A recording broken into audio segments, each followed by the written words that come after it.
پی C B اور P T V sports میں 3 سالہ معاہدے پر دستخط، کرکٹ بورڈ کو $20 کروڑ کی آمدن متوقع۔ معاہدے کی تقریب کے موقع پر کرکٹرز کی وزیر اعظم سے ملاقات، کھلاڑیوں کی بے روزگاری کا مشورہ دیا۔ وزیر اعظم نے ڈپارٹمنٹل کرکٹ بحال کرنے کی درخواست قبول نہیں کی۔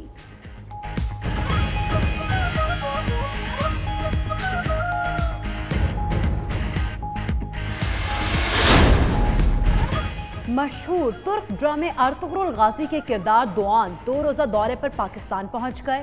ترک اداکار ایڈوکیٹ مصور عباسی کے ساتھ مختلف مقامات کا دورہ کریں گے۔ دوان پاکستان میں کئی سیاسی و سماجی شخصیات سے ملاقاتیں بھی کریں گے۔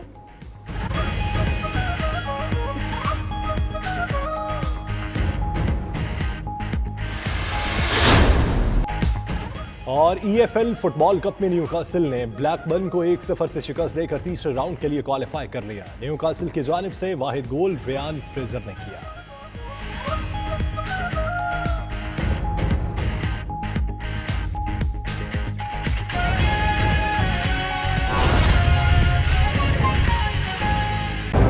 میں سب سے پہلے تو اس نئی ڈیولپمنٹ پہ احسان آپ کو اور پی ٹی وی آپ کو خاص طور پہ مبارک دیتا ہوں، اور پھر یہ جو آئی میڈیا ہے، خالد آپ کو کیبل کی آپریٹرز کی طرف سے جو آپ نے آج کانٹریکٹ سائن کیا، آپ سب کو مبارک دیتا ہوں۔ میں یہ سمجھتا ہوں کہ بڑا پازیٹیو سٹیپ ہے۔ اس کے جو پہلو ہیں میرے لیے اور میرے ملک کے لیے، وہ سب سے امپورٹنٹ یہ ہیں کہ یہ کرکٹ ڈیولپمنٹ کے اوپر جائے گا، یہ پی ٹی وی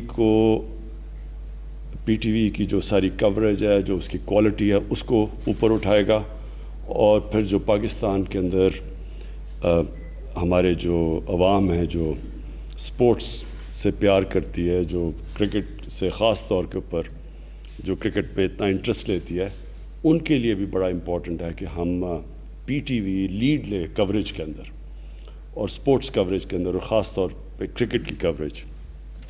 میں پہلے تو اپنی کرکٹ ٹیم کی، اپنی نیشنل کرکٹ ٹیم اور کرکٹ کے اوپر مختصر بات یہ کرنا چاہتا ہوں کہ میں جتنی بھی دنیا میں کرکٹ کھیلا، میں نے سمجھا کہ جتنا ٹیلنٹ پاکستان میں ہے، میں نے ہمیشہ یہ کہا دنیا میں کہیں میں نے اس طرح کا ٹیلنٹ نہیں دیکھا، اور ہمارا جو ٹیلنٹ تھا وہ ایک سسٹم نہ ہونے کے باوجود نکلتا تھا۔ سسٹم کی وجہ سے ہمارا ٹیلنٹ اوپر نہیں آتا تھا۔ ہمارے ملک میں اس طرح کے کھلاڑی ٹیسٹ کرکٹ کھیلے ہیں جو دنیا میں اس طرح کے کبھی بھی کھلاڑی ڈائریکٹ کلب کرکٹ سے ٹیسٹ کرکٹ نہیں کھیلے۔ تو یہ ریفلیکٹ کرتا تھا ٹیلنٹ اس ملک کے اندر، اور اس لیے میں ہمیشہ کہتا تھا کہ جو اگر ہم اپنا جو سسٹم ہے ٹیلنٹ کو پالش کرنے کا، یعنی کرکٹ کا سٹرکچر، اگر ہم اس کو ٹھیک کر لیں تو پاکستان انبیٹیبل ہو جائے گا۔ اور بدقسمتی سے یہ سسٹم چینج نہیں، کوئی تھوڑے سے لوگ بیٹھے ہوئے تھے جو کہ ان کا اپنا انٹرسٹ تھا، وہ سسٹم نہیں چینج ہونے دیتے تھے، اور پاکستان کا دنیا سے بالکل مختلف سسٹم تھا، جو میں ابھی مصباح کو اور ان کو سمجھا رہا تھا کہ دنیا میں سسٹم ایسا ہے کہ جتنی اچھی کمپٹیشن ہوتی ہے اتنے کھلاڑی بہتر نکلتے ہیں۔ تو جو سسٹم دو چیزیں کرے، ایک کمپٹیشن کا لیول ریز کر دے اور دوسرا میرٹ لے آئے، وہ ہمیشہ ملک لیڈ کرے گا۔ آسٹریلیا دنیا کی سب سے کامیاب، دنیا کی تاریخ کی سب سے کامیاب کرکٹ ٹیم ہے، اور اس کی وجہ سے ان کا سسٹم ہے۔ دنیا میں سب سے بہترین کرکٹ کا جو سسٹم ہے، جو ایڈمنسٹریشن ہے کرکٹ کی، وہ آسٹریلیا کا ٹیلنٹ سب سے بہتر پالش کرتی ہے۔ میرٹ پہ بھی اوپر لوگ آتے ہیں اور پالش بھی بہترین کرتی ہے، اس لیے وہ دنیا کو لیڈ کرتے ہیں۔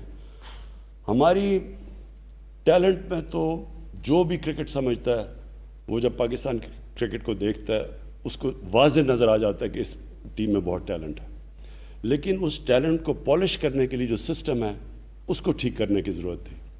اور میں پی سی بی چیئرمین آپ کو مبارک دیتا ہوں۔ یہ میں ویسے 40 سال سے لگا ہوا تھا کہنے کے لیے، اور میں نے فیصلہ کیا تھا انشاءاللہ کبھی مجھے پاور ملی تھی سسٹم چینج کروں گا، اور میں نے بڑی مشکلوں سے سمجھایا ابھی حفیظ کو اور مصباح کو اور اظہر کو کہ یہ سسٹم جو اب ہم لے کے آئے ہیں، تھوڑا سا ٹیتھنگ پرابلم ہر سسٹم میں آتی ہے. جب بھی آپ چینج کرتے ہیں، ریفارمز جب آپ کرتے ہیں تو اس کے اندر پرابلمز آتے ہیں، کیونکہ ایک نیا سسٹم آپ لے کے آ رہے ہیں.